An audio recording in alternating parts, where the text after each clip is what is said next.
the young ones that made the difference.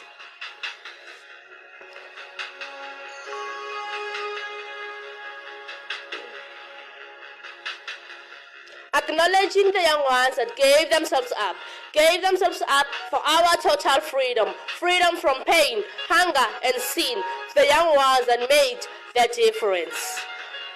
Remembering the true martyrs of our liberation, liberation from chains and shackles, liberation from forces of darkness and evil, the young one that made the difference.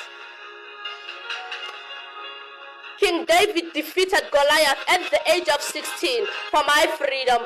Joseph was sold to the Egyptians at the age of 17 for my freedom.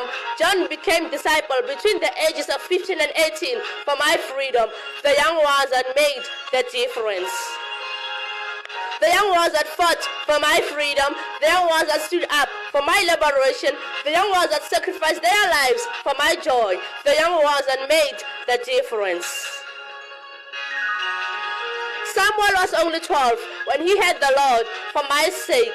Uzziah was only 16 when he became king for my sake.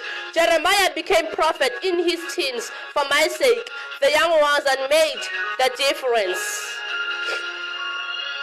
Forget about the Hector Peterson of this world. Forget about the Julius Malimba, Musi Maimani, and Tsietsi Mashinini. Focus on those who fought for salvation, the young ones that made the difference. Jesus Christ was only 12 when he was found reasoning with the rabbis. W.M. Branham was in his teens when he accepted his calling. W.M. Banda is a young truth-preaching pastor, the young ones that made the difference. The gospel revolution is here. The Church of God is 12 years old. The end-time message assembly Harvard's Quran is on the roll. The young ones that made the difference.